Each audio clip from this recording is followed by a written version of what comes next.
चाचा, अखिलेश यादव कल आगरा जा रहे हैं और जो रामलाल जी सुमन है वो ये कह रहे हैं कि हम दो हाथ के लिए तैयार हैं। कैसे देख रहे हैं?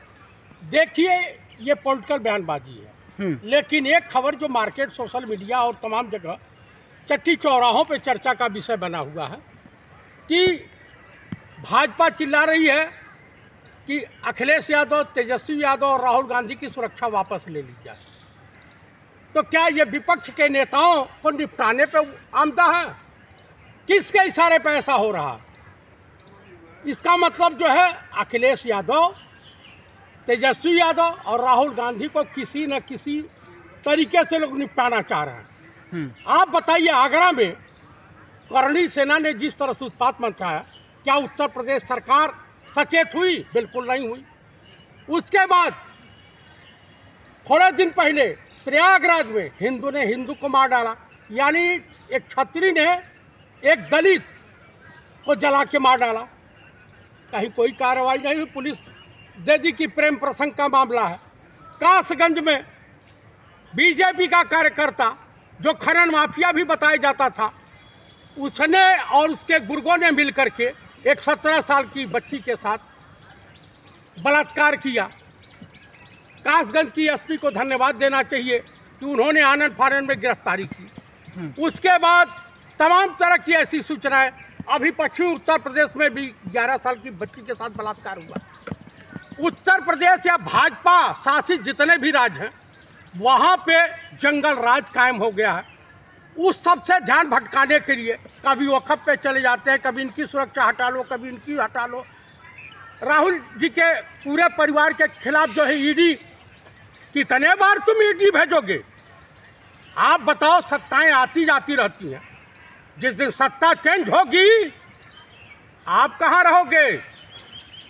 अजर अमर हो के आए हो? अभी अखिलेश यादव को जान से मारने की धमकी दी थी, उसके बाद समाजवादी पार्टी के नेता कह रहे हैं। करणी सेना का एक व्यक्ति कहा कि मैं अखिलेश यादव को गोली मार दूंगा। उसकी अभी तक गिरफ्तारी हुई कि नहीं हुई, ईश्वर जाने। नहीं हुई, अभी तक नहीं हुई। तो ये जो है, जिस तरह से गोधरा पे लाशों पे राजनीति करने वाले लोग, पुलवामा की सच्चाई आई नहीं सामने। कहें कि राष्ट्रीय मुद्दे, राष्ट्रीय सुरक्षा का सवाल है। आप बताइए, गोधरा आपके रिजिम में हुआ, कंधार आपके रिजिम में हुआ, पार्लियामेंट कांड आपके रिजिम में हुआ, और उसके बाद जो है पुलवामा आपके रिजिम में हुआ। आप लोग जो बिन बुलाए चले जाते हो पाकिस्तान, आप जो है तमाम तरह के और राष्ट्रभक्ति की आड़ में छुप करके हिंदुओं को बकलोल बनाते हो। आप बताओ, दलित तुम्हारे आंदोलन में शरीक हो हिंदू है, जो दलित न शरीक हो वो नक्सली है, वो बौद्धिस्ट है। आप बताइए, ओबीसी यादव समाज को तुम क्रिमिनल समझते हो? क्या क्षत्रिय समाज है, ब्राह्मण समाज को? भाई साहब, उत्तर प्रदेश में योगी जब से सरकार बनी है, करीब 300-400 ब्राह्मणों की हत्याएं हो चुकी है, राजनीतिक हत्या हो चुकी है। लेकिन रामलाल जी कह रहे हैं कि हम दो हाथ के लिए तैयार हैं। क्या मतलब है? भाई साहब, दलित समाज करे तो करे क्या? जाए तो जाए कहाँ? आपको बता दूं, इस देश की जनता ने कांग्रेस को हरा करके, कांग्रेस का नहीं कुछ बिगाड़ा, लेकिन इस देश को आर्थिक रूप से बर्बाद कर दिया। यह देश आर्थिक रूप से पंगु हो गया है और देश का प्रधानमंत्री कुछ बोलने को तैयार नहीं है। देश का रक्षा मंत्री तथा कथित स्वयंभू ठाकुर, छत्री अपने आप को बनते हैं, बोलने को तैयार नहीं। देश का गृह मंत्री बोलने को तैयार नहीं है। अभी तो मुसलमानों की बारी है। कह रहे हैं ना, कल जैन मंदिर, अमित शाह जैनी है, बॉम्बे में गिरा दिया गया। आप बताइए, ये किसने गिरवाया? किसकी सरकार? वहाँ सरकार किसकी है? कांग्रेस की है, औरंगजेब की सरकार है। आप जब आओगे तो बाबर, अकबर, औरंगजेब, शाहजहां, इनके पीठ के पीछे छुप जाओगे। लेकिन करणी सेना कह रही है कि अब माफी से काम नहीं चलेगा। तो क्या बिगाड़ लेंगे? क्या बिगाड़ लेंगे? यादव समाज, दलित समाज और हिंदुस्तान का जो भी स्वाभिमानी समाज है, जो सेकुलर विचारधारा और संविधान में विश्वास रखता है, हिंदुस्तान के कानून के प्रति आस्था रखता है, वो चूड़ियां पहन के बैठा होगा। जवाब मिलेगा, करारा मिलेगा। आप भी सुमन जी का समर्थन कर रहे हैं? भाई, क्यों नहीं करूं? जो इतिहास में पढ़ाया गया है हम वही कहेंगे ना। हमें भूगोल में पढ़ाया गया था जियोग्राफी में कि हिमालय की उत्पत्ति कैसे हुई, तो हम वो तो जो पढ़े हम वही कहेंगे ना। बाबा साहब भीमराव अम्बेडकर ने कहा कि शिक्षा वो शेरनी का दूध है कि इसको पीने के बाद वो ताकत आती है कि आप सच्चाई के रास्ते और संविधान को अपनाते हुए आगे बढ़ते हो। अगर अखिलेश यादव आगरा क्यों जाना चाहते हैं? क्यों ना जाएं, अपने कार्यकर्ताओं से ना मिलें। पूरे हिंदुस्तान भाजपा और संघ वालों की बाप की जागीर है, हिंदू समाज इनका चपरासी है। आप मुझे बताइए, तुम ब्राह्मणों को कुचलो, कहो ये अपराधी हैं, तमाम तो ठाकुर अपराधी घूम रहे हैं, क्या किया इनके साथ? तो मुझे बताइए। करनी सेना का खून खोला हुआ इस टाइम नहीं जाना चाहिए अखिलेश यादव को? और क्या इस देश में हिजड़े पैदा हुए हैं? यादव समाज को क्या समझे हो, दलित समाज को क्या समझे हो? ये चूड़ियां पहन रखे हैं, आ जाओ मुकाबला करो ना, बुखार उतर जाएगा तुम्हारा। अभी भड़का रहे पूर्वजों का अपमान हो रहा है। कहाँ रहे हैं? किसने छूट दिया इस तरह से? आपको राणा सांगा की जयंती मनानी है, मनाइए। बाबा साहब की जयंती मनाइए। गांधी जी की जयंती मनानी है, मनाइए। किसने मना किया? आप बताइए। बंगाल मुर्शिदाबाद में 150 ऐसे लोग पकड़े गए हैं जो हिंदू हैं, और वो भी बंगाल के नहीं है, बंगला भाषा नहीं जानते। बिहार और तमाम प्रदेशों से बुला करके वहाँ दंगा कौन कराए? ये गृह मंत्रालय जवाब दे। आप जहाँ चाहोगे वहाँ दंगा फैला दो। नागपुर शांति एरिया थी गडकरी जी की, वहाँ दंगा फैला, किसने फैलाए?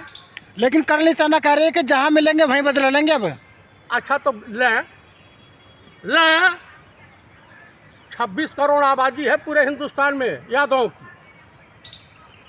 कम से कम 40 करोड़ से कम दलित भी नहीं है। ये मुट्ठी भर 2-4 करोड़ उलझ जाएंगे।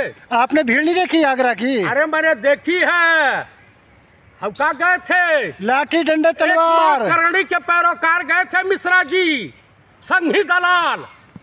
आज जब मोहल्ले वालों ने तोड़ा तो सपाई ब्राह्मण को जेल जाना पड़ा, हमला भी उसी के ऊपर। और तरफदारी संज्ञा भय कोतवाल तो अब डर काहे का? आप मुझे बताइए कि आप विपक्ष को किसी न किसी रूप में प्रताड़ित करते। लेकिन गुजरात के अंदर जो करनी सेना उनके अध्यक्ष शेखावत की पगड़ी उतारी गई थी, आपने देखा होगा लोकसभा चुनाव के दौरान, तब इतना गुस्सा नहीं था। काहे उठा होगा? अभी चप्पल जूते महाराष्ट्र में पीटे गए हैं सब। इनका प्रदेश अध्यक्ष सोशल मीडिया पर चल रहा, तब इनका खून नहीं खौला। जहाँ तुम मुट्ठी भर इकट्ठे हो जाते हो और वहाँ खून तुम्हारा खौलता है। गोगा मेडी की भी हत्या की थी लॉरेंस बिश्नोई गैंग ने। हाँ, तब नहीं खोलेगा क्योंकि बीजेपी की सरकार है, वहाँ नहीं करेंगे। कहें कि पुलिस इनका जो है सब कुछ न्योता कर देगी। योगी को हटाने के चक्कर में इन्होंने पूरे हिंदुस्तान में आफत मोड़ ले ली। जो योगी जी के 100 से करणी सेना यहाँ उत्पात मचाई है, दलित ओबीसी तो बीजेपी को वोट नहीं देगा, ब्राह्मण भी नहीं देगा। जो हिजड़ा टाइप में ब्राह्मण होगा वो वोट देगा। क्या बात कर रहे हैं? बीजेपी को वोट देना, अपने बच्चों के भविष्य के साथ खिलवाड़ करना। क्या बात कर रहे हैं? गलत भाषा अपने का इस्तेमाल। बच्चों को उससे पहले जहर दे के मार डालो, लेकिन बीजेपी को वोट मत दो। माफी मांगी। आप क्या बात कर रहे हैं? बिल्कुल नहीं मांगूंगा।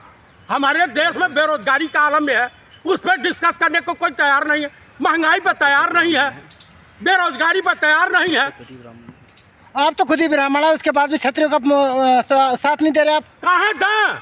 हम चोर उचक्के और देशद्रोहियों का साथ नहीं देते। तो करनी सेना चोर उचक्के क्या? और क्या है? चंदा तो मांग रहे हैं सोशल मीडिया पे। क्या बात कर रहे हैं? हाँ, चंदा मांग रहे, चल रहा है। चंदा मांग रही है करनी हाँ, सेना। चंदा उगाही कर रहे हैं। हाँ। ये लोग एक संस्था बना के, चाहे ब्राह्मण महासभा हो, चाहे कौन सभा हो, ये एक उगाही का एक साधन समझ रखे हैं। आप मुझे बताइए, अरे भाई शिक्षा की बात कीजिए, स्वास्थ्य की बात कीजिए। किसने क्या कहा? उससे नहीं। देश कैसे विकास के रास्ते पे चलेगा? बेरोजगार नौजवानों का भविष्य कैसे सुरक्षित रहेगा? आप उसकी लड़ाई लड़िए ना। किसने मना किया? आपको नहीं लगता अखिलेश यादव दलितों और क्षत्रियों के बीच में लड़ाई कराना चाहते हैं? ये आप गलत सोच रहे हैं। करणी सेना को उन्होंने बुलाया था। आप मुझे बताइए, इस देश में तमाम लोग देते हैं। सबसे ज़्यादा तो अपमान अमित शाह जी ने किया था बाबा साहब भीमराव अम्बेडकर का। आप मुझे बताइए, तो कुल मिला के मैं यही कहूँगा कि इस देश की जनता को सचेत हो जाना चाहिए। और नहीं हो गए तो अभी तो मुसलमान का डर दिखाई जा रहा है, उसके बाद जैनियों का दिखाया जाएगा, उसके बाद क्रिश्चियनों का दिखाया जाएगा, उसके बाद बौद्धिस्टों को दिखाया जाएगा, और उसके बाद ब्राह्मण और क्षत्रियों को लड़ाया जाएगा, ब्राह्मण और यादवों को लड़ाया जाएगा, आपस में कट मरो। यानी बीजेपी और भाजपा की और संघ की यही पॉलिसी है बजरंग दल की कि ऐसी बानी बोलिए जम के झगड़ा हो, हिंदू मुस्लिम कट मरे, सत्ता अपनी हो। चलिए ठीक है, बहुत बहुत शुक्रिया।